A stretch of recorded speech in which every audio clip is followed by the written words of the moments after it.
직장인분들 주로 월급 통장은 그냥 월급 들어오고 자동이체 빠지는 용도로 사용하고 계시죠. 근데 이렇게 여기저기 쓰고 남은 금액은 어떻게 관리하세요? 대부분 이걸 그냥 아무 이자도 안 주는 월급 통장에 그대로 놔두시더라고요. 근데 여러분들이 무심코 월급 통장, 수시 입출금 예금 통장에 그대로 쟁여놓는 돈들 있잖아요. 이것도 은행들이 다 써먹습니다.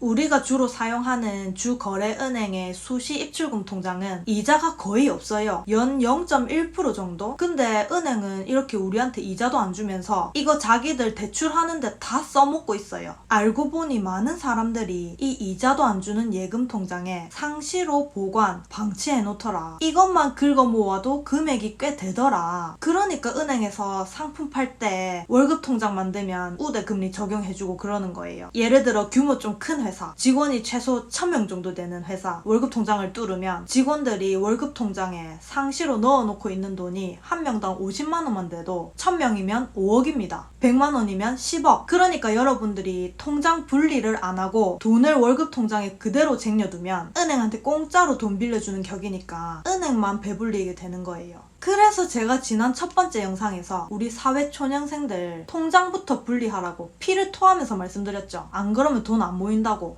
통장을 어떻게 분리하느냐?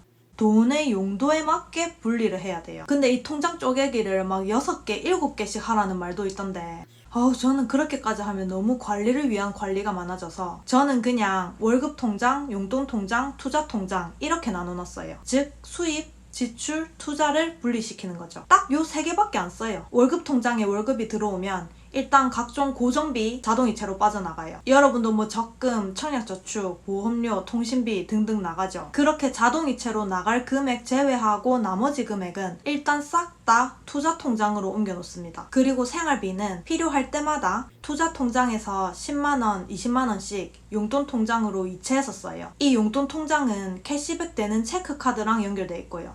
신용카드 안 쓰는 이유는 지난번에 말씀드렸고, 왜 투자 통장으로 다 이체시키냐면 단 하루라도 이자를 놓치고 싶지 않기 때문이에요. 저는 파킹 통장을 투자 통장으로 쓰거든요.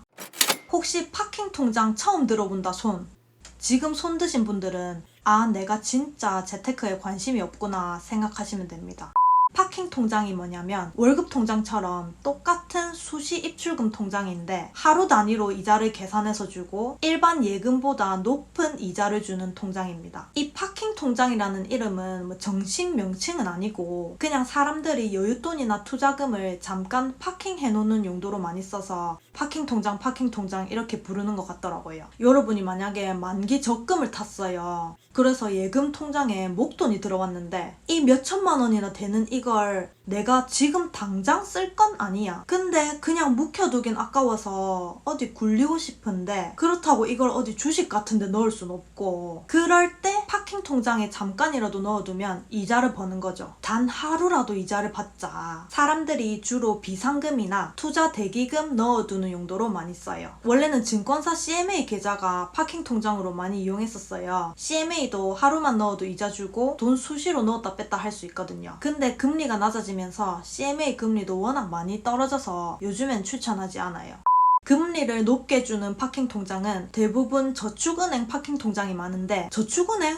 이거 뭐 이상한 거 아니가? 위험한 거 아니가? 저도 처음엔 그렇게 생각 좀 했었는데 알고 보니 사람들이 엄청 많이 쓰고 있더라고요. 나만 모르지 이미 알만한 사람들은 다 쓰고 있어요. 저금리 시대 저축은행 파킹 통장 각광, 시중은행의 적금보다도 혜택이 좋아서 짠테크족부터 자산가들까지 모두 주목하고 있다. 저금리 기조가 장기화되면서 하루만 돈을 맡겨도 쏠쏠한 이자를 주는 저축은행의 파킹 통장이 각광받고 있다. 1, 2년 넘게 묶어놔도 1% 초중반대 금리를 주는 시중은행 적금과 달리 짧게 보관해도 최대 2%대 금리를 받을 수 있다. 수시로 돈을 넣었다 뺐다 할 수 있고 단기간에 이자 혜택을 본다는 점에서 2030 세대 짠테크족은 물론 투자 계획을 정하지 못해 목돈을 잠시 보관해야 하는 자산가들에게도 반응이 좋다. 저 같은 경우는 SBI 저축은행의 사이다뱅크를 사용 중입니다. 사이다뱅크가 뭐냐면 그냥 SBI 저축은행에서 만든 뱅크 네임이에요. 삼성의 갤럭시 같은 거예요. 예전에 네이버 이벤트 할 때 12,000원 포인트 받으려고 깔았었는데 쓰다 보니까 좋아서 계속 쓰고 있어요. 여러분 이거 모바일로 엄청 간단하게 가입할 수 있어요. 사이다뱅크 검색해서 파킹 통장 들어가 보면 파킹 통장으로 딱 사이다뱅크 입출금 통장 있거든요.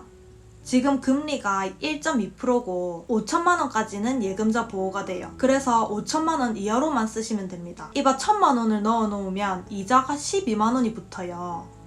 아무 조건 없이 1.2%. 보니까 이자를 하루 단위로 계산하긴 하는데 CMA처럼 매일 입금되는 건 아니고 한 달에 한 번씩 매월 1일에 들어오더라고요. 넣고 빼고 할 때 수수료도 전부 무료. 카드 없이 휴대폰으로 스마트 출금도 가능하네요. 여기서 앱 다운받기 눌러서 앱 깔고 가입 진행하시면 됩니다. 사뱅이 어플이 심플해서 사용하기가 되게 편해요. 아참 유의사항, 이체 한도는 1일 1,000만 원까지니까 참고하세요. 처음 계좌 만들면 이체 한도가 300만 원으로 낮게 잡혀 있을 텐데 늘리고 싶은 분들은 여기 계좌 관리, 이체 출금 한도 변경 들어가서 공인인증서 제출만 하면 이렇게 1회 500만 원, 1일 1,000만 원까지 가능하게 됩니다. 그리고 주거래은행에서 여기로 이체하실 때는 은행 중에 밑에 내려서 찾아보면 저축은행 있거든요. 이거 선택해서 계좌번호 입력하고 송금하시면 돼요. 참고로 적용 금리는 은행 정책에 따라서 더 오를 수도 있고 아니면 다시 내릴 수도 있고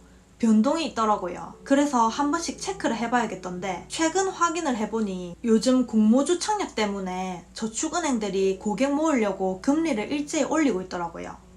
지금 보니까 OK저축은행, 상상인저축은행, 페퍼저축은행 등이 금리가 제일 높은 것 같아요. 특히 OK저축은행에 OK파킹 대박 통장이 금리를 2%까지 올려서 주는 것 같더라고요. 그래서 저도 여기로 갈아타려고 했는데 계좌 개설 20일에 걸려서 20일 지나면 하려고요. 여러분들 혹시 가입하시려면 그냥 OK저축은행 검색하셔서 이 모바일로 간단하거든요. 어플 깔아서 계좌 개설하고 OK파킹 대박 통장 가입하시면 됩니다.